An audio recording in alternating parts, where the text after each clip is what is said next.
예, 컴퓨터 활용력 2급 필기 2014년 3회 2과목 스프레드시트 엑셀 풀어드리고 있습니다. 자, 21번 문제 시작을 하도록 하겠습니다. 자, 21번. 하필이면 또 어려운 문제가 첫 시험에 엑셀 처음 문제로 나왔네요. 윤곽이라는 기능은 좀 잘 엑셀에서는 안 쓰죠. 부분합 기능이 있기 때문에 굳이 윤곽을 안 쓰는데, 그래도 윤곽 같은 경우는 이제 정렬하면은 끼리끼리 모이지 않는 경우가 있거든요. 이런 경우는 개발 1부하고 2부가 따로 있기 때문에 약간 트릭을 써야 되는 경우에 이제 부분합을 못하니까 윤곽을 이용해서 작업을 하는 겁니다. 그러면 윤곽을 이용해 가지고 어떻게 작업을 하냐? 옳은 건데요. 윤곽이 이렇게 그룹을 지어서 숨겼다 표시했다 하는 기능을 말하는 거예요. 그러니까 행을 그룹으로 할 거냐, 열을 그룹으로 할 거냐, 그거거든요. 그래서 여기서는 행을 기준으로 그룹을 해야 되는 거고요. 열을 기준으로 그룹을 하시면은 이제 안 되는 거고, 그리고 그룹을 해제를 해버리면은 요 부분이 없어져서 윤곽이 없어지는 거니까 맞기는 행은 맞는데 그룹 해제는 아니라는 거고요. 자동 윤곽은 하시면 이제 에러가 나는 겁니다. 그래서 정답은 1번인데요. 어떤 식으로 작업하는가를 한번 보여드릴 테니까 한번 보시고 이런 것들이 있구나 정도만 챙겨 놓으시면 됐고요. 공부는 안 하셔도 될 것 같습니다. 자, 이렇게 데이터를 입력을 먼저 해놓고 그 다음에 자기가 그룹에 대한 서머리를 해야 될 부분에다가 이렇게 삽입을 하세요. 선택한 셀의 위에 삽입이 되겠죠. 비어있는 행을 하나 집어넣고 그런 다음에 이제 개발부 실적이라고 이렇게 먼저 써주시고 나중에 하셔도 되고요. 여기에 이렇게 하신 다음에 블록을 잡고요. 그 다음에 데이터의 그룹에 가서 자동 윤곽 하시면은 윤곽 설정할 수 없다 나오죠. 이렇게 해서 그룹을 하신 다음에 행으로 해서 확인을 하시면은 이렇게 윤곽 기호가 생기고, 그때 여기다가 이제 개발부 실적 이렇게 하시고요. 그 다음에 여기는 이제 합을 쓰지 않고 이제 보통 저희가 서브 토탈을 보통 많이 이용을 합니다. 네. 서브 토탈에서 이제 합을 대응하려면 9번을 쓰고요. 이렇게 해서 범위를 잡고 컴마 펑션 넘버 9를 쓰고 죄송합니다. 범위를 이렇게 잡으시면은 이렇게 되죠. 그리고 여기도 보시면은 이제 영업부 실적이라고 이렇게 먼저 여기를 데이터를 해서 만약에 열로 하게 되면 이렇게 생겨버리니까 안 되는 거죠. 그죠? 행이라는 개념을 좀 아셔야 됩니다. 이렇게. 그 다음에 이 영업부 실적 이렇게 해서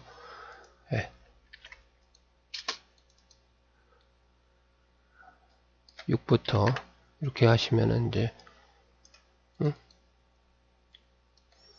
8부터네요. 이렇게요. 그래서 요거 단추를 누르시면 이제 이렇게 전체적인 값만 보고 값만 표시하는 거고요. 지워버리겠습니다.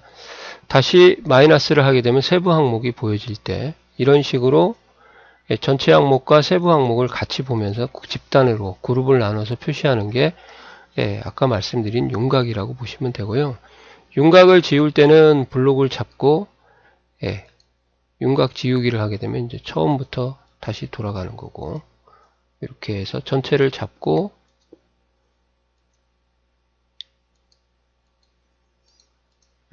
이렇게 하는 거죠.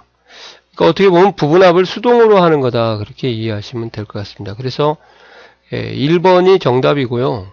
2번은 자동 윤곽을 하게 되면 이제 에러가 나오니까 안 된다는 것을 좀 아셔야 되고요. 그리고 그룹 해제는 아닙니다. 이걸 없애는 건데 지금 만들어져 있는 건데, 그죠? 이게 없으면 윤곽 해제인데 그룹 해제인데요. 열을 기준으로 하면 위에 나오니까 틀렸고요. 그래서 2번, 3, 4번 틀렸고 1번이 정답입니다.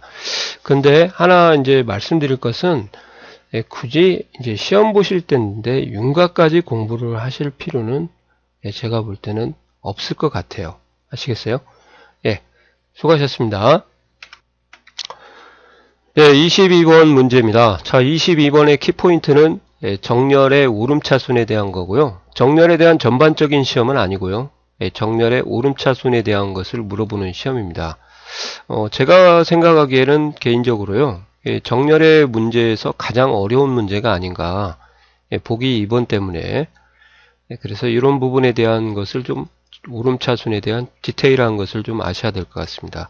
답은 뭐 쉽게 고를 수 있는데요. 중간에 좀 애매한 것이 있기 때문에 당황할 수가 있죠. 일단 정렬의 방향은 위에서 아래로, 왼쪽에서 오른쪽 두 가지가 있습니다. 오름차순이라고 하면 기역부터 희응, 한글 같은 경우는요. 그 다음에 영어는 A부터 Z, 숫자 같은 경우는 1부터 100까지 있다고 가정하면은 이제 이렇게 나오는 거고요. 뭐 음수가 있으면 음수가 나오고 양수가 나오면은 이것을 우리가 이제 오름차순이다 그렇게 얘기를 하죠. 왼쪽과 오른쪽을 비교만 하시면 될 것 같아요. 그래서 숫자는 가장 작은 음수부터 가장 큰 양수 됐죠? 1번은 맞습니다. 2번은 지금 제가 설명을 해드려도 어떤 내용인가를 모르기 때문에 제가 실습을 보여드리고 다시 말씀을 드리겠습니다. 논리값을 정렬하면 true보다 false가 앞에 오게 됩니다. 근데 이런 것까지 공부를 해야 되나?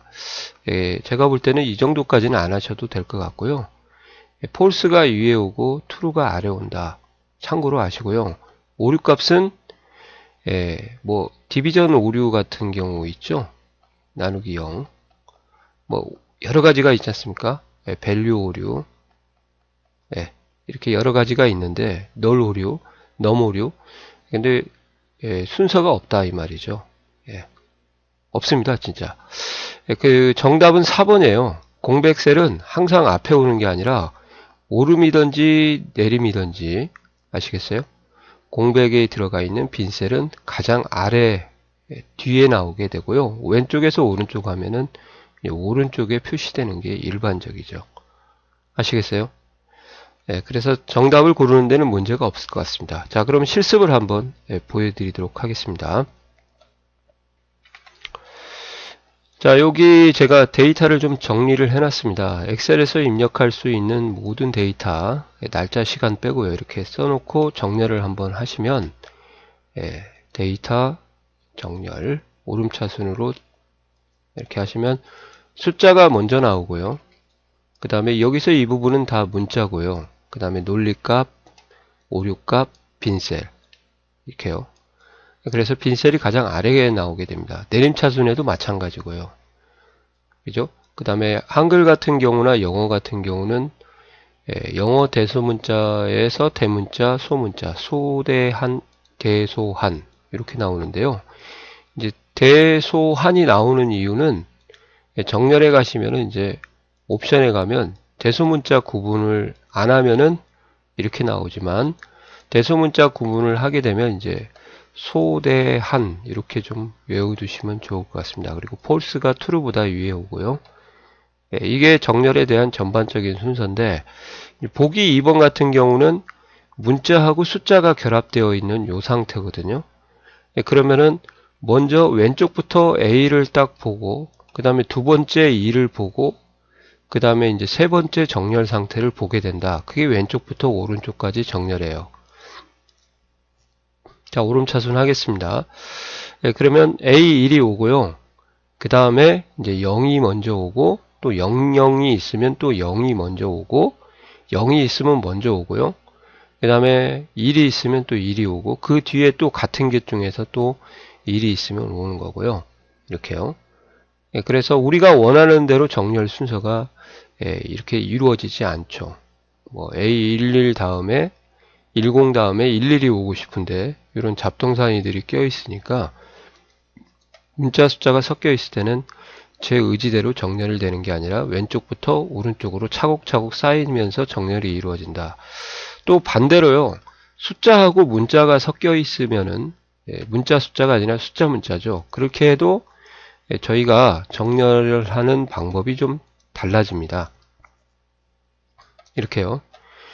앞에 여기도 왼쪽부터 오른쪽으로 되니까요. 숫자가 많이 쌓이고 나서 그런 다음에 정렬이 이루어지죠.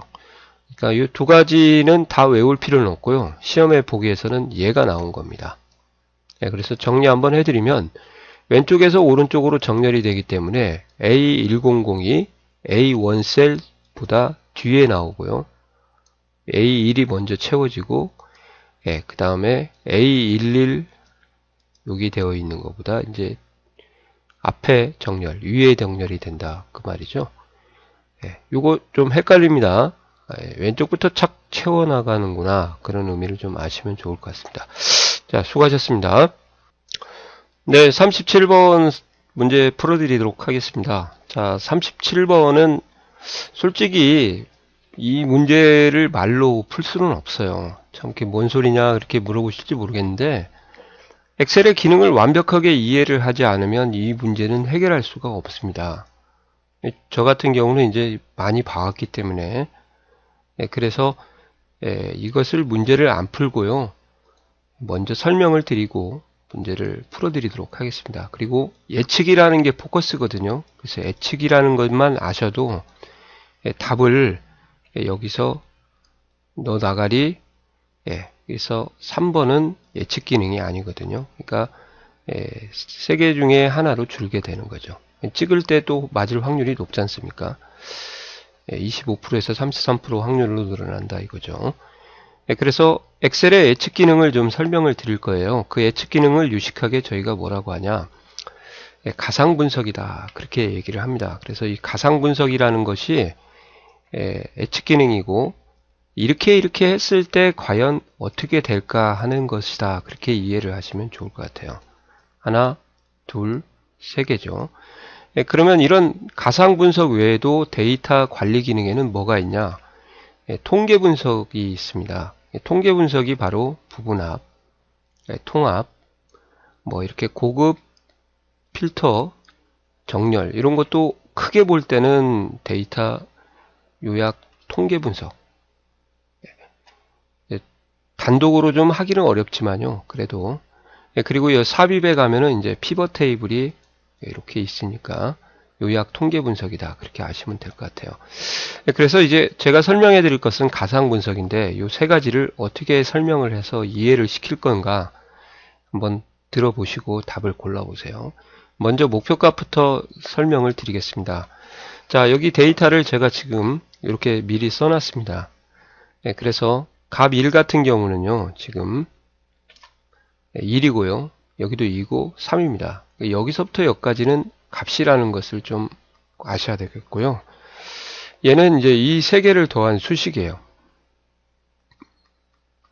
그래서 값과 수식이라는 것을 꼭 판단을 하셔야겠죠. 그래서 이렇게 찍어보면 이제 는 없이 이퀄 없이 오면 값이고요. 이렇게 오면 이제 수식이라는 것을 아실 수가 있을 겁니다. 그래서 예측 기능은 값과 수식을 먼저 구분을 해야 되고요. 그러면 자, 목표값 찾기라는 기능이 뭔가를 설명을 드릴게요. 자, 현재 수식이 6인데 이 수식의 변동을 줬어요. 제가 크게 할 수도 있고 작게 할 수도 있죠. 그래서 수식의 변동을 줬을 때 그 수식에 참여하는 값의 변화를 예측을 하자. 어떤 변화요? 값 변화를 예측을 하자. 이게 바로 목표값 찾기다 그 말입니다. 아시겠어요? 그래서 가볍게 한번 보여드릴 테니까 여기를 찍고요. 데이터의 가상 분석에 가서 목표값 찾기. 자, 수식이 들어가 있는 셀을 찍어주시면 되고 찾는 값은 10으로 하겠습니다. 그리고 값을 바꿀 셀은 타겟을 하나밖에 못 잡아요. 3개를 잡으면 금상첨화겠지만 이렇게 하면 에러가 나옵니다. 그리고 여기는 숫자만 입력을 해야겠죠. 이런 것들이 시험에 나오니까 준비를 좀 해두시고요. 이렇게 해서 확인하시면은 이제 값이 이렇게 10으로 바뀌게 되는 거죠. 10으로 바뀌면서 6이 되는 거죠. 원래는 2였었는데. 근데 솔직히 이런 건 이제 목표값 찾기 안 해도 돼요. 무슨 말이냐면 암산으로 하셔도 됩니다. 여기가 10이면 양쪽이 7이니까 3이니까 당연히 여기 7이 돼야겠죠. 그래야, 아니 6이 돼야겠죠. 죄송합니다. 그래야 10이 되죠. 그러니까 이런 정도로 수식이 간단할 때는 굳이 목표값 찾기를 안 해도 되는데, 그러면 어떤 때 목표값 찾기를 해야 되냐. 이렇게 수식이 복잡할 때요. 또는 꼬여 있을 때, 한 다리 건너서. 그것까지는 설명 안 하겠습니다. 그래서 수식이 복잡할 때 만약에 여기가 제가 110으로 할 거예요. 110으로. 그러면 이제 여기다 계산 백날 해보세요. 뭐 1 해볼까? 1.5 1.7 이거 안 된다는 거죠. 그죠? 그래서 그런 때 이제 이렇게 도움을 받아라. 데이터 가상 분석 목표값 찾기. 그리고 수식이 들어가 있는 셀을 찍고 100이라고 했죠. 110으로 할게요. 죄송합니다. 값을 바꿀 셀은 타겟을 값2로 이렇게 저장하시면 1.9인데 이것을 찾기가 상당히 난해하다 그 말이죠. 그래도 비교적 빨리 찾았네요. 어떤 것은 소수점 자릿수가 막 8자리, 9자리 가는 것도 있습니다. 자, 이렇게 하는 것이 바로 목표값 찾기고요. 그럼 반대로 이제 시나리오하고 데이터표는 뭐냐? 거꾸로예요. 자, 제가 여기를 5로 바꿨습니다. 그리고 여기를 7로 바꿨어요. 그러니까 결국은 값을 변동을 했다 이 말이죠. 값에 변동을 줬어요. 증가할 수도 있고 감소할 수도 있는데 그러면 수식이 어떻게 되냐? 수식의 결과가 어떻게 되냐 하고 예측을 해보자. 그것이 바로 이렇게 가는 거죠. 시나리오하고 데이터 표다. 이렇게 말씀을 드리겠습니다. 그리고 이상하죠. 값을 제가 2개 이상을 준 이유는 값을 딱 2개만 변동을 시키는 것은 데이터 표고요. 시나리오는 32개까지 변동을 줄 수가 있습니다. 그래서 2개만 선택을 한 거고요. 그리고 데이터 표는 표의 형태로 예측을 하는 거고 시나리오는 이제 보고서 형태로 예측하는 거죠. 그래서 5를 하고 7로 바꾸고 3은 그대로 3이 오니까 이걸 더하면은 15가 되겠죠. 이런 식으로 값의 변동을 주고 수식의 결과를 예측하는 것이 시나리오다. 그렇게 이해를 하시고 데이터 표요. 그러면은 이제 문제를 해결하실 수 있을 것 같습니다.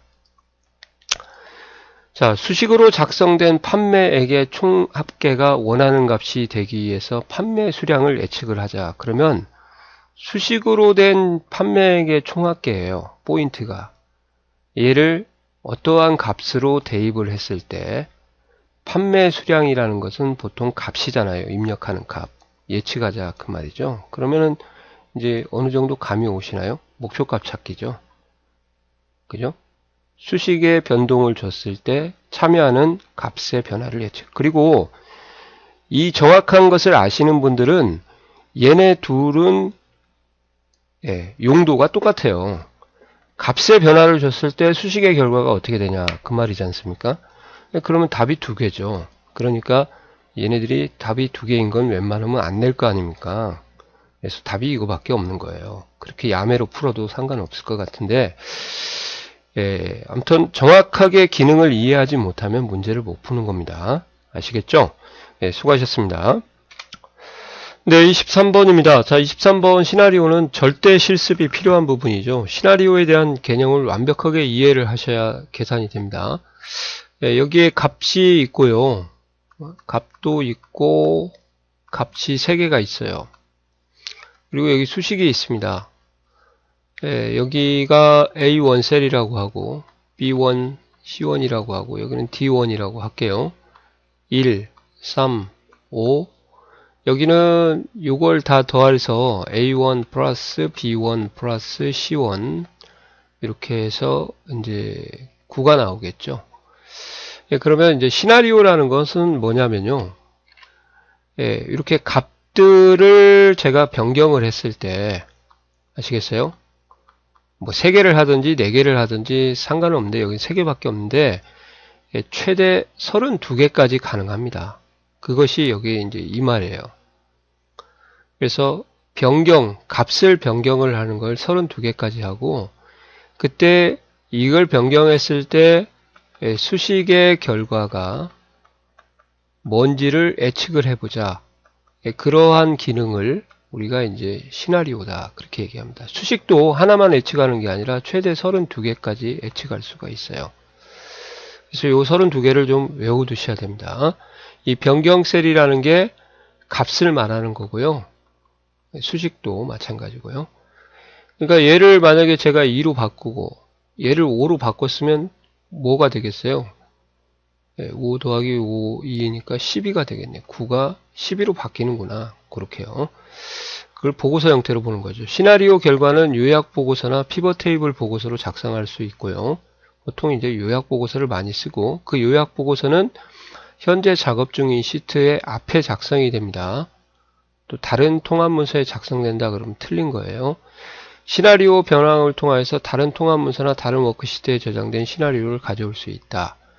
시나리오는 입력된 자료들을 그룹별로 분류하고 해당 그룹별로 특정한 계산을 계산이라는 건 이제 요약 함수를 말하는 건데요. 이제 답은 4번입니다. 3번 같은 경우도 애매하면 삼각형을 치우고 가세요.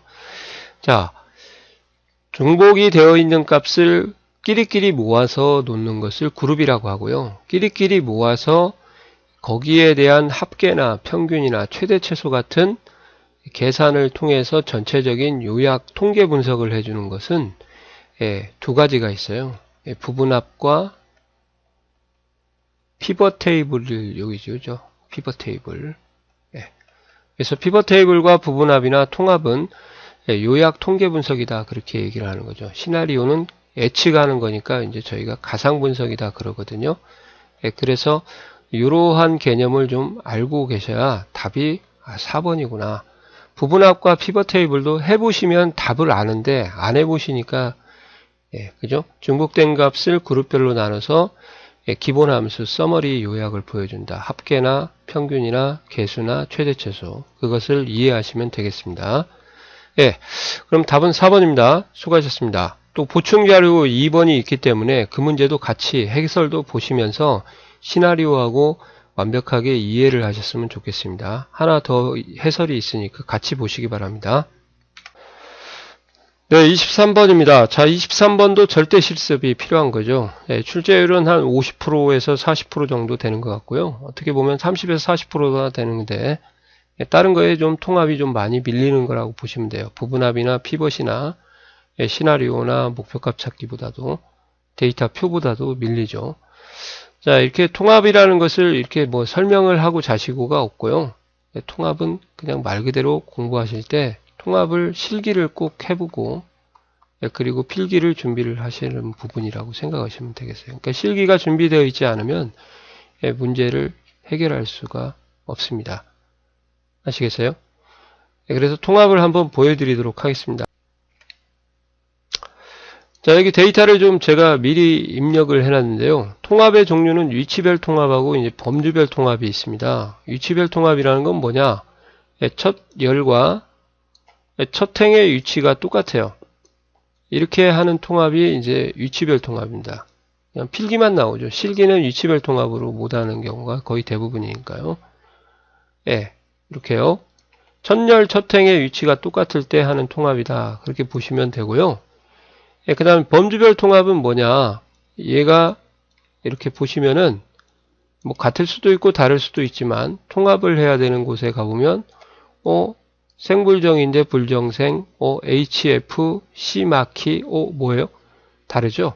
그래서 첫행과 첫열의 위치가 다르고 내용이 동일할 경우에는 이렇게 범주별 통합 또는 이름정의 통합이다 그렇게 얘기를 합니다. 그 이름정의하고 다른 거고요. 이름으로 통합한다 그렇게 이해하시면 좋을 것 같습니다. 이렇게요. 이렇게. 그래서 보시는 것처럼 1번은 이렇게 해결을 하시면 되고요. 그 다음에 이제 시트를 하나 추가를 해가지고 이제 보여드릴 것이 있어요. 자, 통합을 하실 때는 통합할 범위를 첫행, 첫열을 포함해서 입력이 되어 있으면은 포함해서 범위를 잡고 데이터에 통합을 하시면 되고요. 소스 범위는 같은 시트에 있어도 되고요. 추가. 이렇게 다른 시트에 있어도 상관없습니다. 255개까지. 그래서 여기서 하나 여기 소스 범위를 추가를 하는데 이 소스는 다른 시트도 오케이. 실기는 같은 시트만 나오죠. 다른 파일도 OK예요. 다른 파일은 여기 찾아보기를 눌러서 가면 되거든요. 그리고 함수의 종류에는 부분합에서 사용하는 함수가 그대로 나오고 피벗 테이블 함수. 그리고 이제 첫 행 왼쪽 열에 체크를 하게 되면 내가 써 있는 이 부분을 기준으로 모아서 뿌려주겠다 그 말입니다. 그래서 있는 데이터만 똑같이 찾아가지고 제가 뿌려주고요. 얘는 중요한 게 이제 얘를 체크를 하는 것이 이제 시험에 나왔으니까. 이 원본 데이터의 연결이라고 체크를 할 때는 항상 다른 시트나 다른 파일에다가 통합을 할 때만 되는 거고요. 거꾸로 같은 시트에서 소스를 통합할 때 같은 시트에서는 이 기능이 안 먹습니다. 아시겠어요? 자, 보세요. 이렇게 하면 에러 납니다. 그죠? 왜 에러 난 줄 아시겠어요? 요것 때문에 그래요. 이렇게 하면 제대로 되고. 그런 것들에 대한 것을 좀 알아두셔야 문제를 해결할 수가 있을 것 같습니다. 자, 데이터 통합은 위치를 기준으로 통합할 수 있고 영역의 이름을 기준으로 한다. 이게 이름 정의하고는 다른데 이게 바로 범주별 통합이에요. 위치는 다르더라도 이름이 똑같을 때, 즉 제목이 똑같을 때 그 말입니다. 첫행 첫열. 원본 데이터 연결 기능은 통합할 데이터가 워크시트와 같은 작성될 같은 통합 문서에만 있는 경우에만 적용할 수 있다. 이렇게 돼 있죠. 통합할 데이터가 있는 워크시트와 통합 결과가 작성되는 워크시트가 같은 통합 문서에 있는 경우가 아니고요. 다른 통합 문서나 다른 워크시트에 있을 때만 이 기능을 하는 겁니다. 그죠? 그래서 같은 곳에서는 안 된다는 거 제가 보여드렸죠. 그러니까 이 말이 어렵게 나와서 그런데 소스와 통합 결과가 같은 시트에 있다 그 말이에요. 자, 그리고 다른 원본 영역의 레이블과 일치하지 않는 레이블이 있는 경우에 통합하면 별도의 행위나 열이 만들어진다. 이 말은 이제 없는 항목이 있으면 양쪽에 왼쪽에 통합할 소스에는 A, B가 있고 오른쪽에는 A, B, C가 있다. 그러면 C가 추가된다 그 말이에요. 그냥 이 정도만 아시면 될 것 같습니다. 여러 시트의 데이터가 다른 통합 문서에 연결되어 있는 경우 데이터를 통합했다. 여러 시트 다른 통합 문서 모두 가능하다고 했죠. 그리고 원본 데이터에 연결을 하면은 좋은 게 뭔지 아세요? 원본이 바뀌면 결과도 자동으로 바뀝니다. 그런 것들의 특징도 좀 알아두시고 그리고 같은 시트상에서는 작업이 안 되니까 답은 2번입니다. 왜 그런가는 말씀드릴 수가 없어요. 그냥 무조건 실습을 해보셔야만 답을 이해를 하는 거지 실습을 안 하고 실기를 하지 않은 학생은 답이 왜 2번이에요? 알려줘도 틀렸어. 그렇게 해도 이게 뭔 소리야. 그죠? 그렇게 되는 거니까 반드시 실습을 병행을 하시면 도움이 될 것 같습니다. 자, 수고하셨습니다. 자, 25번입니다. 자, 25번에서는 저희가 포커스가 이름 정의죠. 이름에 대한 셀 주소 대신에 사용할 수 있는 고유명사된 이름을 말하는 겁니다. 그래서 이름 정의에 대한 것을 조금 전체적으로 좀 정리를 해드리면요. 이름 정의에 대한 규칙이죠. 규칙. 1번 비어있는 띄어쓰기 있죠. 공백을 허용하지 않는다. 2번 반드시 문자로 시작을 해야 된다. 3번 셀 주소와 같은 형태는 사용할 수가 없다. A3, C7 그런 거예요. 그 다음에 4번 대소문자 구분은 하지 않는다. 그리고 5번째 이름은 고유합니다. 고유하다는 것은 무슨 말이냐면 중복이 되지 않는다 이 말이죠. 하나밖에 가질 수 없다. 같은 이름을. 그 다음에 6번째는 이제 이름을 정의할 때는 저희가 절대 참조 주소를 기본으로 사용을 합니다. 그래서 이름을 정의하게 되면 그 이름 정의한 부분이 변하지가 않죠. 수식에 채우기인들을 하더라도 이 정도만 챙겨 놓으시면 첫 글자는 반드시 숫자로 시작해야 된다가 아니라 문자로 시작해야 되니까요. 벌써 답은 옳은 거네요. 틀렸고요. 하나의 통합 문서에는 시트가 다르면 동일한 이름을 지정할 수가 있다. 아닙니다. 하나의 파일에는 이름이 고유해야 된다. 그죠? 없다. 이름 정의 시 대소문자를 구분함으로 주의해야 된다. 대소문자는 구분 안 한다고 했으니까 예, 틀렸고요. 그럼 답은 뭐 4번이 되겠네요. 절대참조로. 이 부분은 좀 상당히 어려운 개념인데요. 나머지에 대한 정확한 것만 아시면은 문제를 쉽게 해결할 수 있을 것 같습니다. 예, 수고하셨습니다. 네, 26번입니다. 자, 26번에 대한 것은 별도로 언급이 없기 때문에 제가 빨간색으로 핵심 포인트를 좀 써놨습니다. 사용자 지정 서식에 대한 것을 해석할 수 있냐 없냐 그걸 보시면 될 것 같습니다. 1번 같은 경우는 좀 많이 나오죠. 예, 그래서 정수 부분에 샵을 하나 쓰던지요. 샵을 2개 쓰던지 샵을 3개 쓰던지 샵을 50개를 쓰던지 아시겠어요? 예. 자, 이것은 모두 다 정수를 그대로 보여지게 되는 겁니다.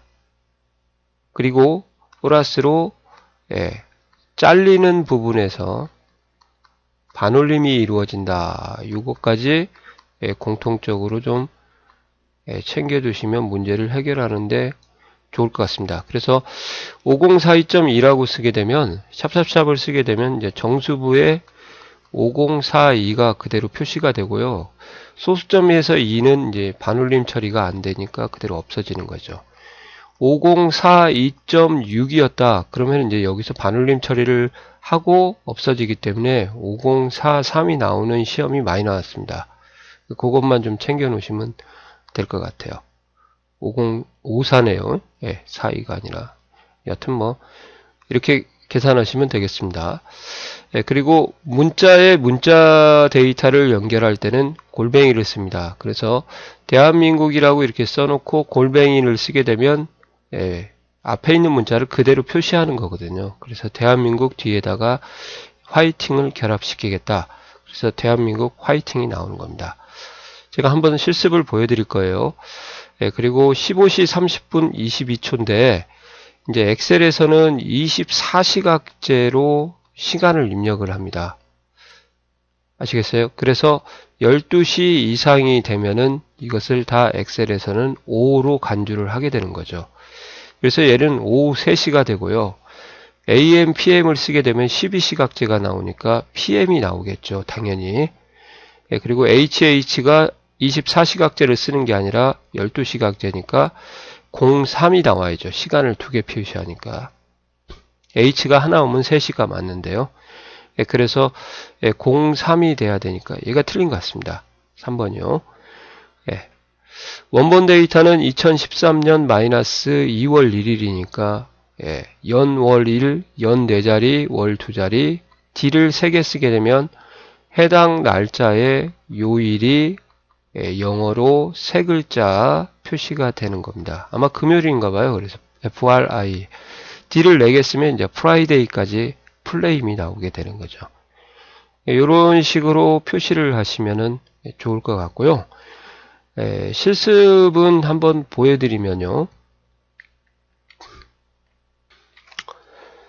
자, 한번 해보도록 하겠습니다. 숫자를 이렇게 써놓고요. 표시 형식에 가셔가지고요. 추가 옵션 단추를 눌러줍니다. 이렇게요. 그리고 원데이터가 변하는 건 아니고요. 겉모습, 인쇄되는 모습만 바뀌니까 사용자 지정으로 표시 형식으로 가셔서 지표준을 지우고요.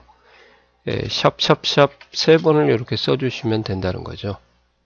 여기다가 반올림 처리가 돼서 5055가 나오니까 조심하시고요. 그 다음에 여기에 있는 것은 다시 홈 탭에 가서 추가 옵션 단추 눌러서 사용자 지정에 가서요. hh 땡땡 mm 땡땡 ss 한 칸 띄고 am 슬래시 pm 이렇게 하시면 이렇게 나오는 거 03이 나오죠.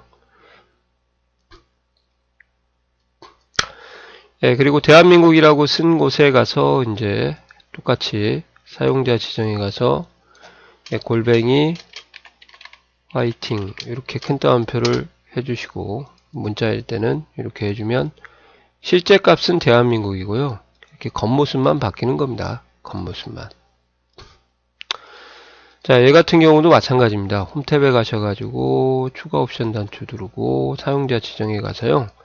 D를 하나 더 써주게 되면 이제 영어로 FRI, D 하나 더 쓰게 되면 4개 쓰게 되면 프라이데이가 플레임이 나오는 거죠. 이렇게 공부하시면 되겠습니다. 그래서 답이 3번입니다. 03C가 나와야겠죠? 네, 수고하셨습니다. 네, 27번 문제입니다. 자, 27번의 키포인트. 핵심은 이제 하이퍼링크인데요. 하이퍼링크는 시험 문제가 그렇게 자주 나오는 편은 아닙니다. 가뭄에 콩나듯이 나오기 때문에요. 공부 제가 볼 때는 안 하셔도 될 것 같고요. 예, 하이퍼링크의 정의 정도는 좀 챙겨 놓으세요. 예, 마우스 포인터가 손가락 모양으로 바뀌어서 관련 내용으로 이동하도록 하는 거죠. 예, 클릭을 하게 되면 예, 하이퍼링크의 대상을 좀 공부를 좀 하셔야 됩니다. 하이퍼링크의 대상이라는 것은 링크를 웹사이트로 방문할 수도 있고요. 또는 다른 파일, 뭐 아무거나 관계없고요. 예, 그 다음에 이제 응용 프로그램이 열리고, 그 다음에 다른 시트, 그 다음에 전자메일, 이런 것 등으로 연결을 시킬 수 있다는 것을 좀 일단 아셔야 될 것 같고요. 그 다음에 두 번째는 이제 특징 같은 경우가 있어요. 그래서 셀에다가 직접 링크를 할 수도 있지만 도형과 셀에다가 모두 적용할 수가 있으니까. 그래서 여기 1번에서는 이제 도형에는 적용할 수 없다고 나왔으니까 틀렸어요. 도형뿐만 아니라 이제 그림, 그죠? 그러한 개체들에도 연결을 할 수가 있습니다. 그리고 세 번째는 하이퍼링크를 할 때 이제 주의할 사항은 이제 그 전자메일 주소 같은 경우나요. 뭐 이렇게 아이디 쓰고 골뱅이하고 이제 도메인 네임을 쓰게 되면 자동으로 링크가 걸려요. 그 다음에 웹사이트 URL이라고 하죠. 유니폼 리소스 로케이트라고 해서 인터넷 사이트의 주소를 쓰게 되면 자동으로 링크가 걸리게 된다. 예, 이런 정도만 챙겨 놓으시면 될 것 같습니다. 예, 단추에는 하이퍼링크를 지정할 수 있지만 도형에는 하이퍼링크를 지정할 수 없다. 예, 도형에는 지정할 수 없고요. 참고로 그 양식 단추 컨트롤의 단추에서는 이제 지정할 수가 없습니다. 그래서 여기도 없고 여기는 있다. 이게 잘못됐는데 이것만 알아도 뭐 굳이 단추는 공부 안 해도 될 것 같고요. 다른 통합 문서에 있는 특정 시트의 특정 셀로 하이퍼링크를 지정할 수 있습니다. 다른 통합 문서도 가능하고요. 다른 시트도 가능하고 특정 웹사이트로 하이퍼링크를 지정할 수도 있고 현재 사용 중인 통합 문서의 다른 시트로 하이퍼링크를 지정할 수도 있다. 그 말입니다. 그래서 한번 보여드릴 테니까요. 실습을 통해서 그냥 간략하게 챙겨 놓으시면 될 것 같습니다. 자, 하이퍼링크 실습을 한번 보여드리도록 하겠습니다. 자, 삽입에 가시면은 하이퍼링크가 있죠. 이렇게 해서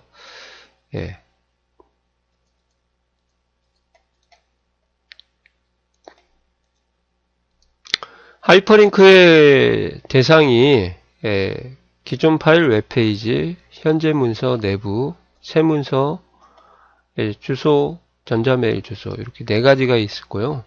그 다음에 만약에 현재 문서로 가게 되면 이렇게 특정 시트의 셀 주소로 500 이렇게 이동할 수가 있다 그 말입니다. 확인하시면 이제 되는데 제가 글씨를 안 쓰게 되면 표시할 텍스트가 디폴트로 나오고요. 제가 여기에다가 이제 이렇게 시트 3 A500 셀로 고고 이렇게 쓰게 되면 이제 이렇게 뭐 직접 입력해 놓고 하셔도 상관없고요. 이렇게 가는 거죠. 한번 방문하게 되면 이제 보라색, 방문 전에는 파란색 그게 되는 거죠. 그리고 도형을 저희가 그려놓고 여기다도 링크를 이렇게 똑같이 할 수가 있고요. 그림에도 가능합니다.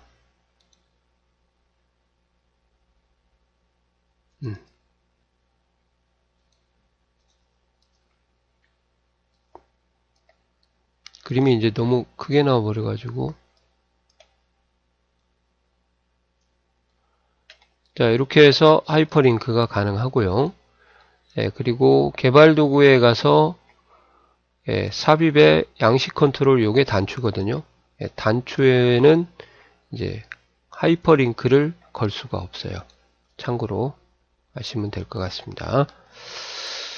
자, 이런 부분에 대해서 이제 문제가 나온 거니까요. 예, 답은 예, 1번이 되겠습니다. 그렇게 어려운 문제는 아닙니다. 네, 수고하셨습니다.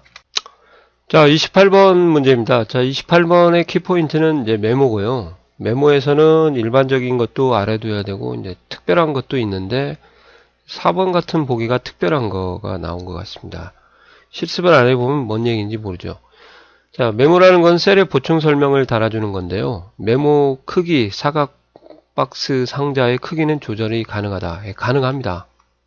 오케이. 인쇄 시 메모의 인쇄 여부를 설정할 수 있다. 예, 메모의 인쇄 여부는 페이지 레이아웃에 가셔서요. 예, 메모 인쇄하는 방법이 3가지가 있으니까 한번 보여드릴 거고요. 있습니다. 정렬을 하면 메모가 입력된 셀도 같이 이동하게 됩니다. 피벗 테이블의 레이아웃이 변경되면 메모가 삽입된 셀과 함께 이동한다. 이제 피벗 테이블에서는 메모가 이동이 되지 않고 고정이 되어 있습니다. 그래서 답은 4번입니다. 4번도 왜 그런지 한 번이라도 해보시지 않으면 예, 안 될 것 같아요. 그래서 메모에 대한 것을 한번 보여줄 테니까요. 한번 보시기 바랍니다. 자, 여기 이렇게 되어 있죠. 그래서 이제 제가 정렬을 한번 하기 전에 메모를 삽입해서 이렇게 했습니다. 네. 여기도 이제 메모를 하나 삽입을 해서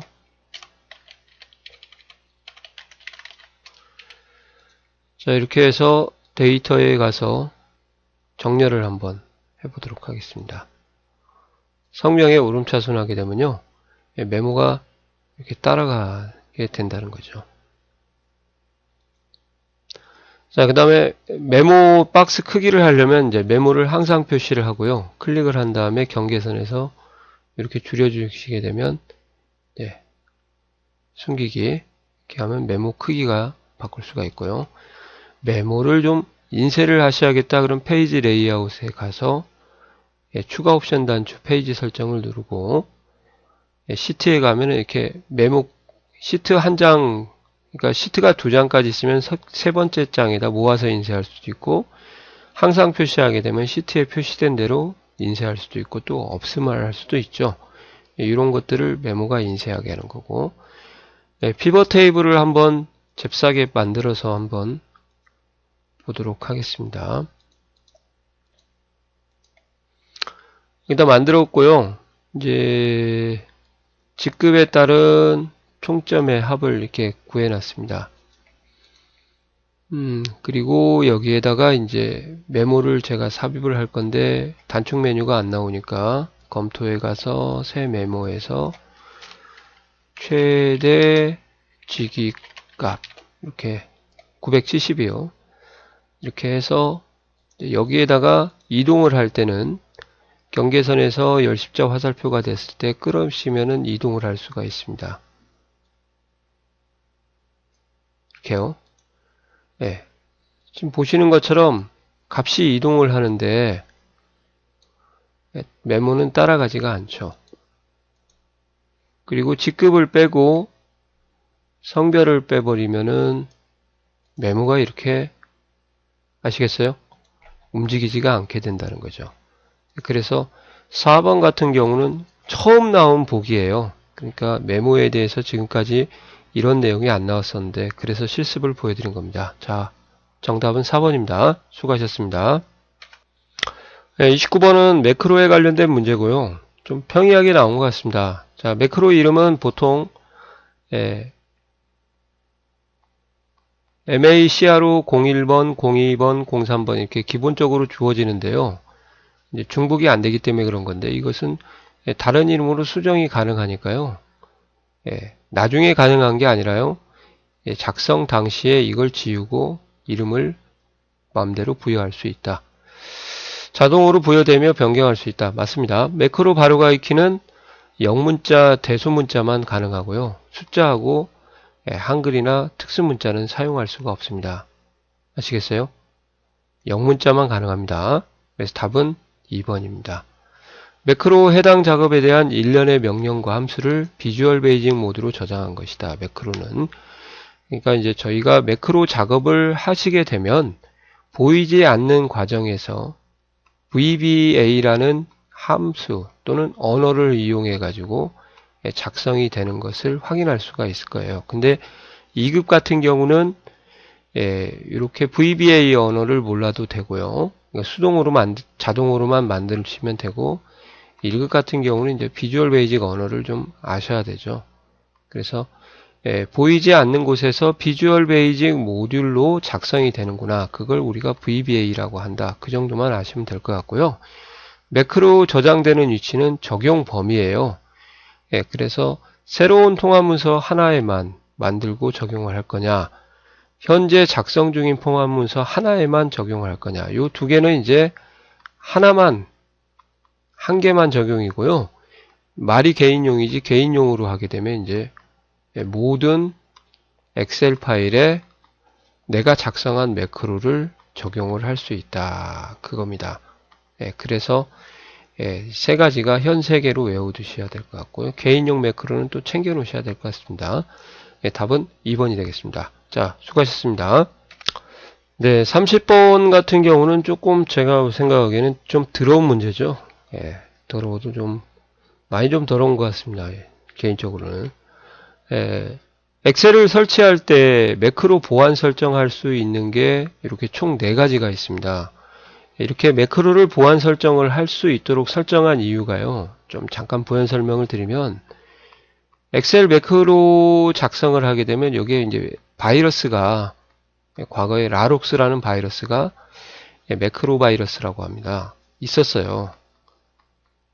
그래서 이러한 바이러스가 있는 파일을 열게 되면 그게 이제 바이러스가 전염이 되기 때문에, 그래서 바이러스가 들어가 있는 매크로를 좀 적당하게 보안 설정을 통해서 매크로를 실행하지 않고 파일만 열 수 있도록 조절을 해준 게 이러한 옵션이라고 보시면 되고요.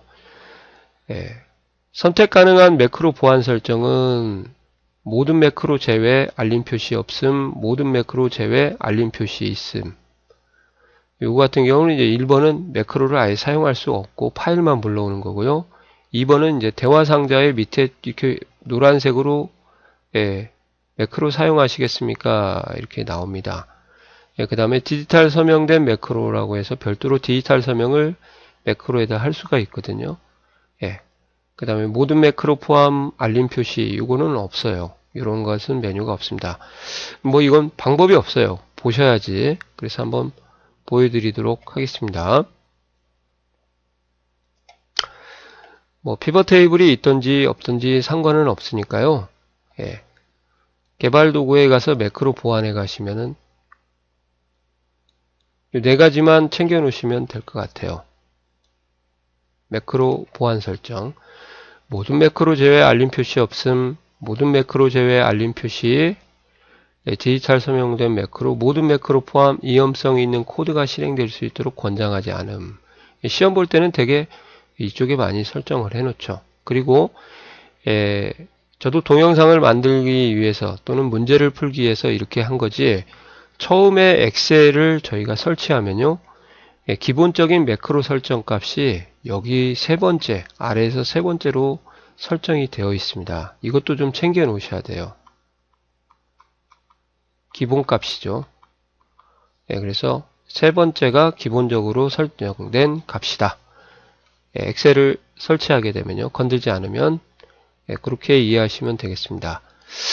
그러면 답이 왜 4번인지 아시겠죠? 4번은 이런 내용이 없죠. 수고하셨습니다. 네, 31번입니다. 자, 함수에 대한 결과, choose 함수죠. 자, 요건 실기를 하시면은 쉬울 텐데, 실기를 안 하시고 필기만 하려면 이제 조금 어려울 것 같습니다. 그죠? 그래서 이제 choose에 대한 함수를 좀 먼저 설명을 드리면 choose는 이제 선택함수라고 하죠. 이렇게 고르다, 선택한다, select, 그죠? 여기에 첫 번째가 인수 위치 번호라는 것이 이렇게 나와요. 그 다음에 이제 목록 1번부터 목록 2번 차례대로 한 번만 더 쓸게요. 목록 3번 쭉쭉쭉 해서 목록이 254개까지 나열을 할 수가 있습니다. 자, 여기 보시면은 왜 254개냐? 인수의 최대 개수는 255개거든요. 그래서 얘가 하나를 가져갔기 때문에 이렇게 254개까지 나열할 수 있고요. 그럼 함수의 정의가 뭡니까? 물어보면 나열된 목록에서 인수 위치 번호에 해당하는 값을 선택을 한다. 그게 바로 choose 함수예요. 그러니까 인수 위치 번호가 1이면은 목록 1을 선택하고요. 얘가 2가 되면은 2번을 선택하고, 얘가 3번이 되면은 3번을 선택하고, 요것이 254다 그러면 254를 선택하게 되는 거죠. 항상 1, 2, 3, 4, 5, 6 이렇게 나열된 형태로 나오기 때문에요. 인수 위치 번호는 1부터 시작해서 플러스 1씩 증가하게 되어 있습니다. 필연적으로. 두 번째 인수인데도 1번부터 시작한다는 게 1번 인수 위치 번호, 2번 인수, 3번 위치 번호 이렇게 되는 거죠. 좀 이해가 가시나요? 그래서 한번 하나만 가볍게 예를 들면 옛날 필기시험에 나왔던 2, 4, 6, 3이다. 그러면 두 번째 인수의 위치 번호에 있던 6을 표시하게 되니까 6이 나오게 되는 거죠. 숫자로만 구별해도 상관없고 여기는 문자가 나왔기 때문에 문자에다가는 큰 따옴표를 했을 뿐이다. 그렇게 이해하시면 되겠고요. 그 다음에 인수 위치 번호가 2, 1 이렇게 숫자가 나와도 되는데 순위 함수가 나와가지고 더 문제를 어렵게 한 거라고 생각하시면 되겠어요. 뭔 말인지 아시겠죠? 그래서 순위도 1등이면은 대상, 2등이면은 금상, 3등이면은 은상, 여기는 이제 4등까지밖에 없죠. 4등이면 동상으로 순위에 따라서 표시를 하겠다. 근데 이제 순위가 중요한 게요. 순위는 첫 번째가 순위를 구할 셀이니까 합계로 순위를 구하겠다. 그 다음에 순위에 대한 두 번째 범위예요. 절대 참조를 해야 채우기 핸들에도 주소가 안 변하기 때문에 이제 절대 참조를 한 겁니다. 그리고 잘 보시면은 세 번째 인수가 생략이 돼 있어요. 인수가 원래 3개인데 그래서 세 번째 인수의 어떤 특징을 가지고 있는지 0 또는 생략 하시게 되면요. 큰 수가 1등을 먹는다는 걸 아셔야 문제를 해결할 수가 있습니다. 0 이외에 아무 숫자나 쓰면 되는데 2를 쓰겠습니다. 그냥. 그러면 작은 수가 1등을 먹기 때문에 이걸 알아야 문제를 풀 수가 있죠. 그래서 얘가 몇 등인지를 모르기 때문에 또 큰 수인지 작은 수인지 그래서 생략이 되어 있기 때문에 큰 수가 1등이니까요. 얘가 1등, 얘가 2등, 3등, 4등이니까 92점이 3등이니까 2,2에 나올 값은 1, 2, 3이니까 여기에 은상이 나와야겠죠. 아시겠어요? 그래서 답은 3번이 되겠습니다. 만약에 작은 수부터 순위를 매겨버리면 2를 써서요. 그럴 때는 얘가 금상이 나오게 됩니다. 얘가 대상이고요. 그러니까 랭크 함수의 세 번째 인수를 이해를 해야 문제를 풀 수 있기 때문에 한 단계 더 업그레이드된 문제다. 그렇게 이해하시면 되겠습니다. 자, 수고하셨습니다. 네, 32번 문제가 되겠습니다. 자, 32번은 은근히 어려워요. 그래서 절대 참조하고 상대 참조, 그 다음에 행 고정 혼합 참조 주소, 열 고정 혼합 참조 주소를 잘 이해를 해야만 계산을 할 수가 있습니다. 자, 그래서 한번 실습을 하고 그리고 답을 보여드릴 테니까요. 엑셀로 한번 넘어가서 보겠습니다. 자, 제가 미리 좀 입력을 좀 해놨습니다. 자, 우리가 수식에 들어가 있는 셀을 선택하고 우측 하단에서 이렇게 해서 채우기 핸들을 하는 경우가 있어요. 예, 이렇게 해도 수식의 채우기 핸들이고요. 여기를 복사를 해가지고 컨트롤 C를 누르고 컨트롤 V 해도 수식의 채우기 핸들하고 동일한 역할을 한다는 걸 일단 아셔야겠습니다. 그렇죠? 예, 그리고 이제 또 셀 주소를 이제 고민을 해봐야 될게요.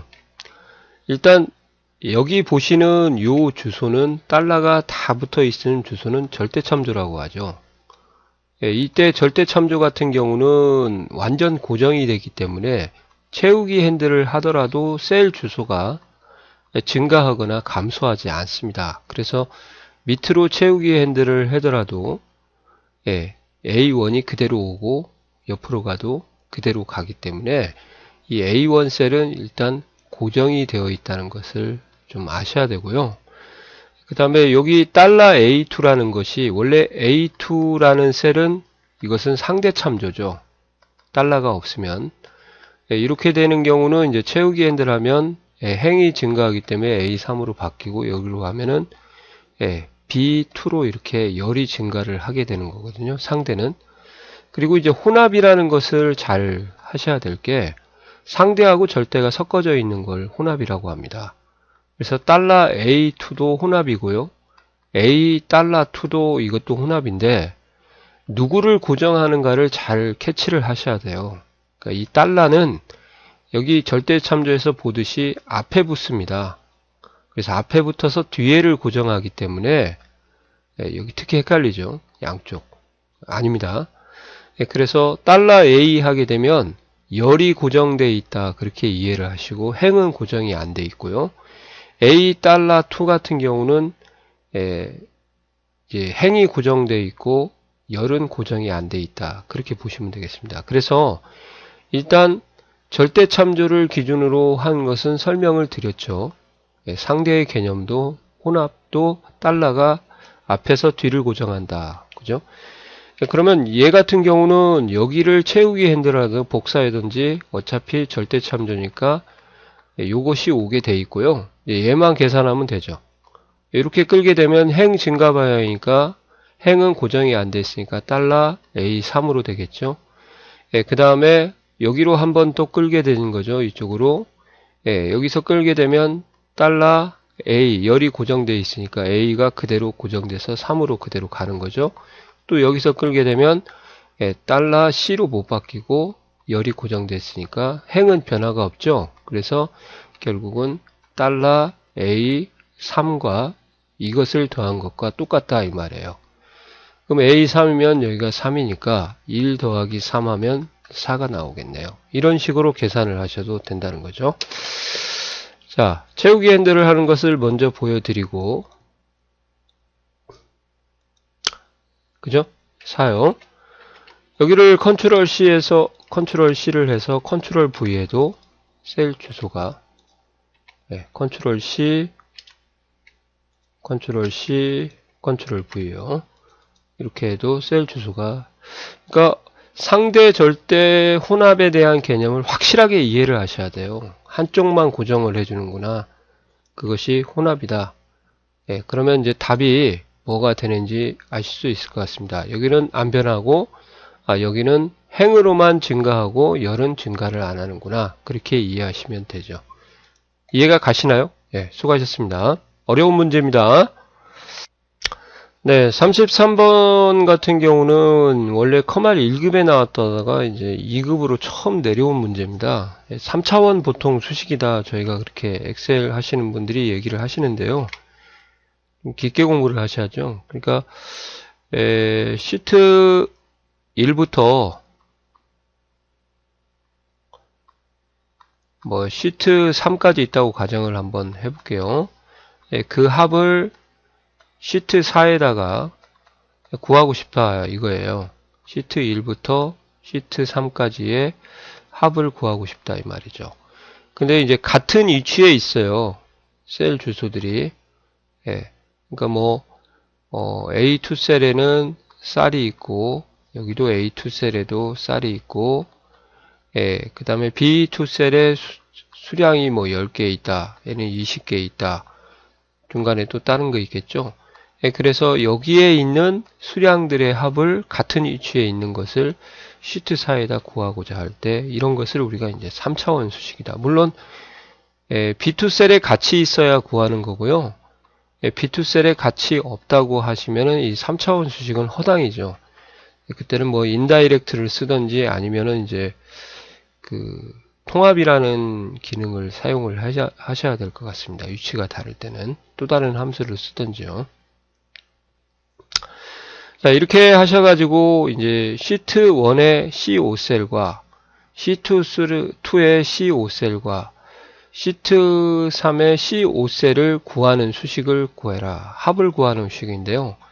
일단 3차원 수식은요, 연속되어 있다고 하시면은 셀 주소하고 똑같습니다. 시트 1 땡땡 시트 3 이렇게 땡땡이라는 연속 범위를 시트에도 쓸 수가 있습니다. 아시겠어요? 그리고 시트와 셀과 구분선은 느낌표를 쓰고요. C5를 이렇게 써주시면 되겠습니다. 답은 3번이고요. 참고로 이 대괄호는 말입니다.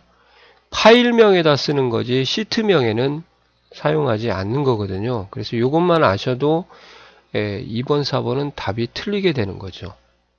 그리고 셀 주소에는 대괄호 치는 게 아닙니다. VBA가 아니면 이렇게 해서 3번이 되는데 한번 제가 실습을 보여드릴 테니까요. 그걸 보시고 이렇게 하는 거구나. 이것도 많이 쓰시는 분도 있습니다. 똑같은 위치에 놓으신 분들은요.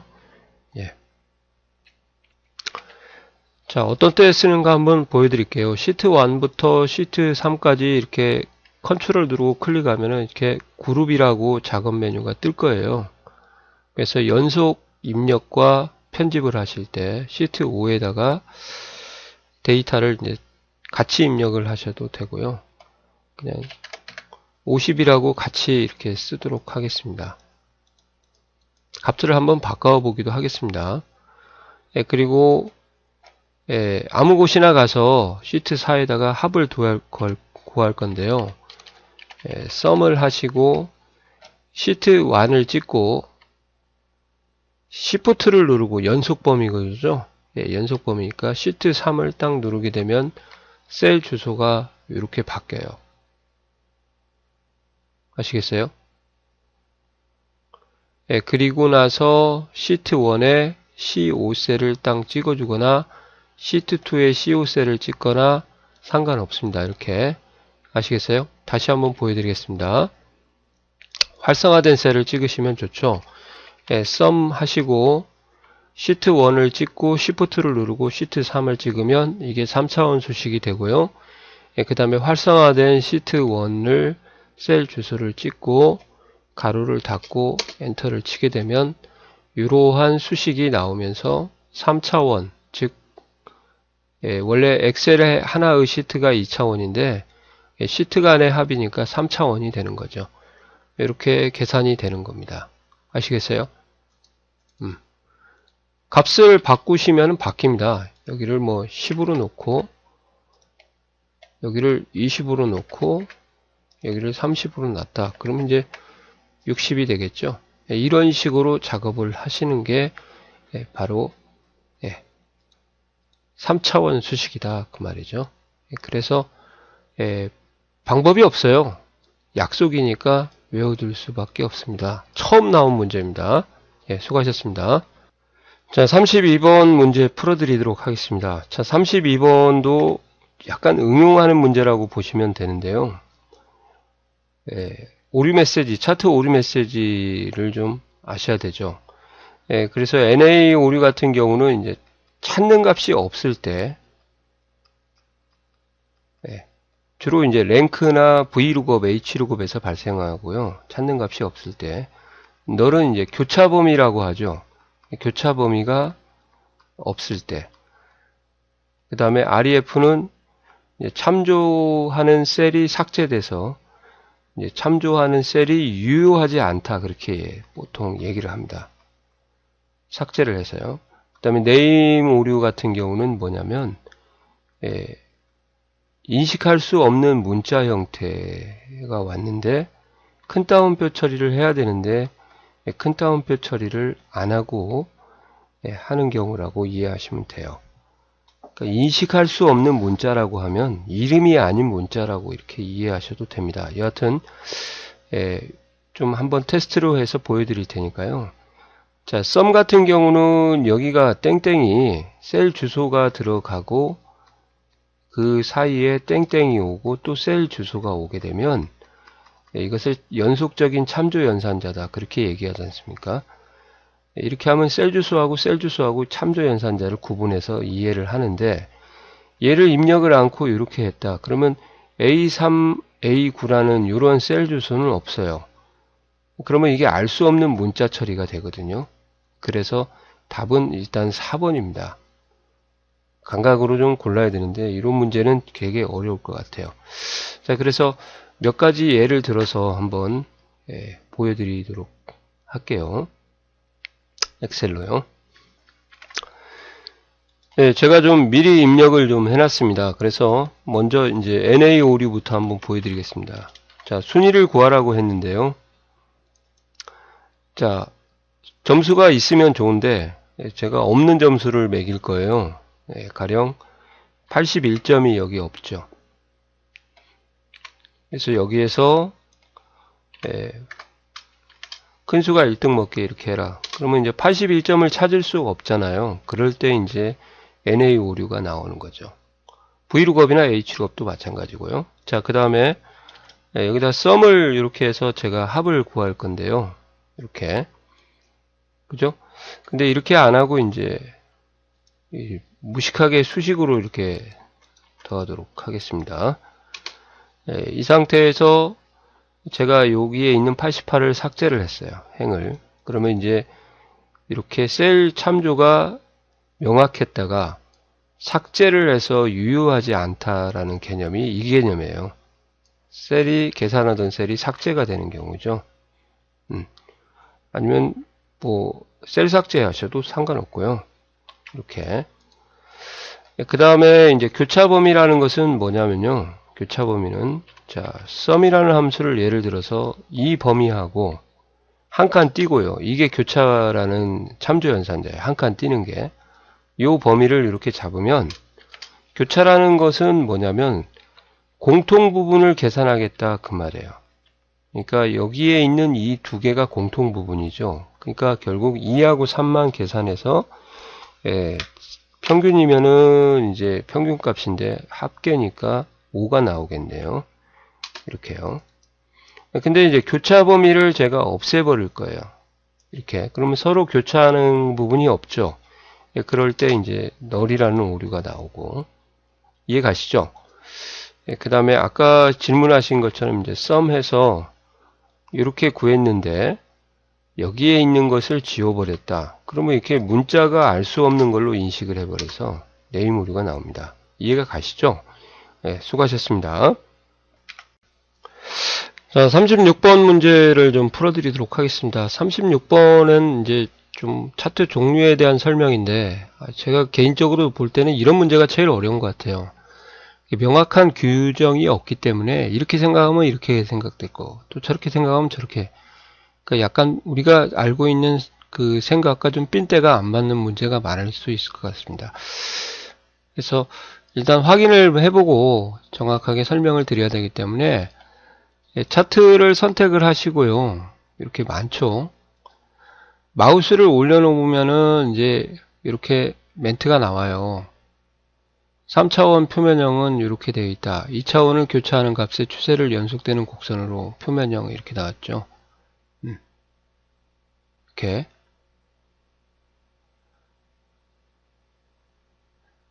그러니까 이런 식으로 되어 있는 것들을 다 알기가 좀 그렇다는 거죠. 근데 몇 가지 특징은 있습니다. 특히 여기 방사형 같은 경우는 거미줄 그래프라고 해서요. 여러 가지에 대한 항목들을 축으로 해서 다양하게 우열을 비교하는 그래프고, 분산형 같은 경우는 XY가 숫자고요. 그 숫자가 서로 교차하는 값에 대해서 점을 찍어줌으로써 두 XY의 상관도를 분석하는 비례냐 반비례냐 주로 이제 과학 계산용으로 좀 많이 쓰인다고 나오고는 있습니다만, 원형은 뭐 전체에 대한 비율을 표시하는 거니까요. 그런 부분을 좀 챙겨주시고요. 꺾은 선은 날짜나 시간에 따른 일정한 항목을 보여주는 추세를 보여준다. 이렇게 되어 있습니다. 뭐 묶은 세로막대형 같은 경우는 항목 간의 값을 비교한다. 뭐 이렇게 되어 있죠. 그리고 이제 거품형은 분산형의 그래프의 일종인데 거품의 크기가 들어가서 세 값을 비교하는 분산형 그래프, 세 값을 비교한다. 이렇게 이런 특징들을 몇 개를 좀 챙겨 놓으셔야 될 것 같습니다. 그렇지 않고는 문제를 이중축 차트 같은 경우는 4번부터 설명을 드리면요. 하나의 계열의 Y축이 하나의 계열에 어떤 것은 크고 어떤 것은 작아버리면 밑에 숨어서 안 나오게 되는 거죠. 그래서 서로 계열 간의 차이가 있을 때 이것을 Y축을 두 개로 이렇게 그리는 것을 말하는 거예요. 그래서 왼쪽을 우리가 이제 보통 기본 세로다 그렇게 얘기하고 오른쪽을 이제 보조 세로다 그렇게 얘기하고요. 또 이러한 보조 세로는 또 막대로 안 하고요. 기본 세로만 막대로 하시고 보조 세로는 또 선을 써서 혼합형 막대하고 선을 같이 그리는 경우가 많죠. 분산형은 데이터 불규칙한 간격이나 묶음을 보여주는 것으로 주로 광학이나 공학용으로 데이터의 상관도를 분석한다. 뭐 이렇게 외울 수밖에 없을 것 같고요. 방사형은 아까 보신 것처럼 거미줄이죠. 분산형 차트가 아닙니다. 분산형 차트는 거품형하고 분산형밖에 없고요. 계열 간의 항목 비교를 한다. 이것은 항목 비교는 막대형이거든요. 누가 크고 작은가를 계열 간의 항목을 비교하는 거예요. 표면형 차트는 최적의 조합을 찾는 것을 생각한다. 뭐 이것은 어쩔 수 없이 좀 알아두셔야 될 것 같습니다. 저도 잘 안 써봐서 뭐라고 말씀을 못 드리겠는데요. 나머지 그래프들은 특징을 얼추 알고 있기 때문에 그래서 방사형 그래프에 대한 거미줄 그래프 특징을 아세요. 분산형 아닙니다. 좀 별로 그렇게 좋은 문제는 아닌 것 같습니다. 아무튼 굉장히 공부하기가 힘든 부분이라는 건 좀 알고 공부를 하셔야 될 것 같습니다. 수고하셨습니다. 네, 37번 문제입니다. 37번 같은 경우는 이제 인쇄 출력에 관련된 문제인데요. 아주 제가 볼 때는 좋은 문제 같습니다. 그래서 시트 배경이라는 것을 그림을 시트 밑바탕에 까는 건데 애석하게도 시트 배경은 인쇄가 되지 않습니다. 아시겠어요? 그래서 시트 배경이 인쇄된다가 이게 틀린 거예요. 꼭 실습을 한번 해보세요. 시트 배경은 통합문서를 저장할 때 워크시트 데이터와 함께 저장이 돼서 인쇄는 안 되고 그냥 화면상으로만 표시되는 거죠. 그리고 워크시트에 삽입된 그림, 도형, 스마트 아트 등의 일러스트레이션은 출력할 수가 있습니다. 같이 인쇄가 되는 건 당연하고요. 차트를 선택한 후 오피스 단추 인쇄를 선택하면 인쇄 대화 상자에서 선택한 차트가 나오고요. 좀 다르게 됐다는 것만 좀 아시면 될 것 같습니다. 그래서 37번도 한번 엑셀로 실습을 해드리도록 하겠습니다. 자, 제가 좀 미리 좀 준비를 좀 해놨습니다. 이렇게 스마트 아트도 넣어놓고 그림도 넣어놓고 도형도 넣어놓고요. 그래서 여기에 있는 문제를 보면서 한번 말씀을 드리고요. 시트 배경은 억지로 안 해놨습니다. 그래서 시트 배경이 어디에 있냐? 페이지 레이아웃에 시트 배경이 여기 있어요. 그래서 뭐 튤립으로 이렇게 하게 되면 시트가 이렇게 튤립 사이즈만큼 계속 반복이 되는 겁니다. 그죠? 근데 이 시트 배경은 인쇄에서 인쇄 미리 보기를 가게 되면 인쇄가 안 된다는 거예요. 아시겠어요? 그냥 보는 것만 이렇게 이쁘게 보여지는 거고요. 머리글이나 바닥글에다가 그림을 별도로 삽입해야 되는 것을 좀 알아두셔야 될 것 같습니다. 그리고 차트를 선택을 하시고 인쇄를 누르게 되면 여기에 선택한 시트가 아니라 선택한 차트가 나오게 되고요. 또 미리 보기를 가게 되면 차트만, 시트는 인쇄가 안 되고요. 차트를 선택하고 인쇄를 누르게 되면 차트만 인쇄가 되고요. 페이지 설정에 가셔도 마지막이 이렇게 차트로 별도로 메뉴가 나오고 시트는 안 나오게 되는 거죠. 네, 그런 거에 대한 것이 이제 4번이라고 보시면 되고요. 이렇게요. 그래서 답은 인쇄가 안 되는 게 1번입니다. 그리고 자, 페이지 레이아웃에서 배경 삭제가 있으니까 배경 삭제를 해주시면 되고, 다시 페이지 레이아웃에서 배경을 딴 걸로 바꿔볼까요? 수국으로 바꾸면 바뀌었죠? 실행 취소가 컨트롤 Z. 그래서 웬만한 시트의 작업은 실행 취소가 안 되는데요. 시트 배경만 실행 취소가 됩니다. 재실행, 실행 취소 이렇게 되니까요. 그것만 좀 챙겨 놓으시면 될 것 같습니다. 실행 취소가 안 된다. 그렇게 나올 수도 있으니까 위치도 메뉴 위치도 좀 알아두시고요. 그래서 37번은 답이 1번이에요. 예, 수고하셨습니다. 좀 지저분한 문제입니다. 네, 38번 문제입니다. 차트의 구성 요소, 세부 개체에 대한 명칭에 대한 문제죠. 아래 차트에 설정되지 않는 차트의 구성 요소는 무엇인가 이렇게 돼 있어요. 일단 차트의 이 부분을 제목이라고 하고요. 차트 제목입니다. 제목은 좀 많죠. 요것을 값축 또는 축값, 값축값이다 그러고 하고 값축 제목이요. 값축 제목. 평균 점수가 값축 제목이고요. 그 다음에 여기가 이제 항목 값이다. X축 값이고요. 여기서부터 여기까지가 표의 형태로 나오면 데이터 표 또는 데이터 테이블 표시라고 하죠. 그리고 이 레이블이 지금 정답인데요. 레이블이라는 것은 각각의 차트 계열이 갖는 값을 이렇게 숫자나 이렇게 표시해주는 이러한 상태를 데이터 레이블 명찰이라고 하죠. 지금 현재 레이블은 없습니다. 데이터 표는 여기가 데이터 표 상태고요. 이 아랫부분 여기서부터 여기까지고요. 차트 제목은 여기에 있고 여기에 있고 세로 축값 제목은 이렇게 해서 기본 세로축이라고 합니다. 2007버전부터는 그럼 답이 이제 레이블이 되겠습니다. 레이블은 없습니다. 예, 수고하셨습니다. 네, 39번 문제입니다. 차트 변환에 대한 전반적인 특징을 이해를 해야 되는 문제고요. 제가 볼 때는 좀 이런 문제가 많이 나오고 있으니까 좋은 문제라고 생각을 합니다.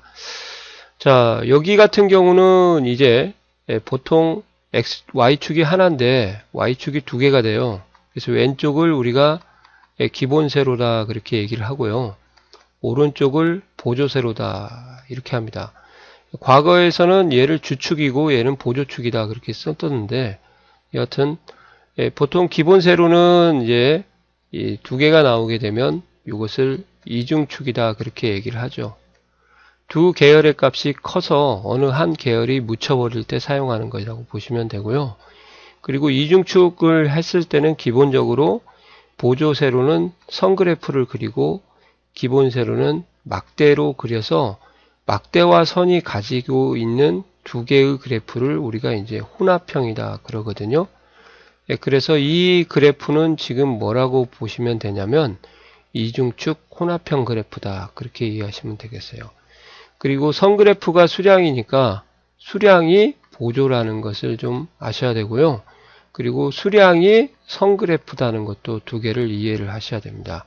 그리고 주눈금선이라는 것은 여기에 있는 눈금선을 말하는 거고요. 보통 이중축 혼합형일 때는 눈금선이 이렇게 딱 안 맞거든요. 그래서 이제 보통 없애는 게 일반적이죠. 그리고 주눈금선의 차이가 여기서는 이제 1000이고요. 눈금과 눈금 사이의 1000. 여기 같은 경우는 보조눈금 차이는 200으로 설정되어 있고 주눈금선은 이제 500으로 설정이 되어 있네요. 그래서 이러한 해석들을 다 할 수 있으면 이제 수량 계열의 차트 종류를 선으로 바꾸고 보조축으로 보낸 거죠. 기본 세로축의 주눈금선을 없앴고요. 요거 안 보이는 거죠. 보조축의 총액 계열을 사용했다가 아니라 수량을 사용했다는 것을 아셔야 됩니다. 오케이? 그럼 답이 3번이네요. 기본 세로축이 여기에 500이고 보조세로축이 200이니까 답은 3번이 되겠습니다. 예, 수고하셨습니다. 네, 40번 문제가 되겠습니다. 40번 문제에서는 인쇄 미리보기라고 하죠. 보통 미리보기 화면에서 설정할 수 있는 작업을 물어보는 거고요. 항상 인쇄 미리보기에선 설정할 수 있는 게 전체적인 여백 설정이 가능하다. 그것을 일단 좀 알아놓으셔야 될 것 같아요. 여백은 상하 좌우 여백에다가 플러스로 머리끌 바닥끌 여기까지요. 그 다음에 두 번째는 클릭을 하게 되면 전체적으로 확대를 할 수도 있고요. 그 다음에 전체적으로 축소할 수가 있습니다. 또 알아두실 것은 일부 확대 축소는 불가능하다. 그거 좀 알아두시고요. 그 다음에 세 번째는 개별적인 열너비를 조정할 수가 있다. 가능하다. 근데 행 높이는 개별적으로 조정이 불가능하다. 이렇게 하시면 시험 준비를 하실 수 있을 것 같아요. 인쇄 미리보기 창에서 셀러비는 조정할 수 있지만 워크시트에는 변경된 너비가 적용되지 않는다가 아니라요. 셀러비를 적용한 것이 워크시트에서 적용이 되고요. 반대로 워크시트에서 열너비를 조정해도 인쇄 미리보기에서도 적용이 됩니다. 그래서 적용되지 않는다가 아니라 적용된다가 인쇄 미리보기를 실행한 상태에서 페이지 설정을 클릭하여 여백 탭에서 여백을 숫자로 조정할 수도 있고요. 여백이라는 것을 클릭을 하셔서 이제 선이 나오면 선을 드래그하셔서 할 수도 있고요. 인쇄 미리보기에서 확대 축소를 누르면 화면에는 적용되지만 실제 인쇄 시에는 적용되지 않고요. 이곳은 전체 확대 이제 눈이 나쁜 사람을 위해서 있는 기능이지 인쇄 확대 축소는 별도로 따로 있습니다. 페이지 설정이에요. 인쇄 미리보기를 실행한 후에 여백 표시를 체크한 후 마우스 끌기로 이렇게 조정할 수도 있습니다. 그래서 한번 보여드리면 인쇄 미리보기 이 상태가 축소 클릭하면 확대 축소 그죠? 그 다음에 인쇄 미리보기에서 여백 표시를 하게 되면 여백이 나오고요. 이렇게 드래그를 하셔가지고 여백을 설정할 수가 있고요. 열너비를 조정할 수는 있지만 행 높이는 조정할 수가 없죠. 지원이 아예 안 됩니다. 이걸 말하는 거죠. 이해가 가시나요? 물론 내가 이렇게 넓힌 것이 실제 이렇게 워크시트에도 적용이 된다. 그 말입니다.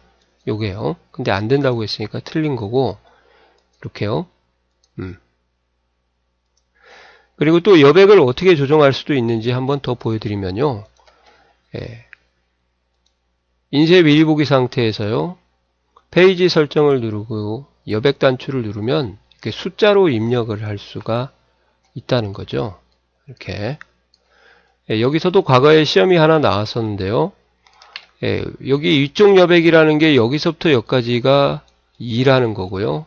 머리글은 여기서부터 여기까지가 0.8이거든요. 그래서 위쪽 여백과 머리글에서 위쪽 여백이 커야 머리글하고 본문하고 겹치지가 않습니다. 아시겠어요? 머리글이 커버리면 머리글을 쓰면은 요 밑에 본문과 겹치게 되는 거죠. 그런 문제도 나왔었으니까 챙겨 놓으시면 좋을 것 같습니다. 이해가 가시나요? 그 정도만 챙기면 되겠습니다. 수고하셨습니다.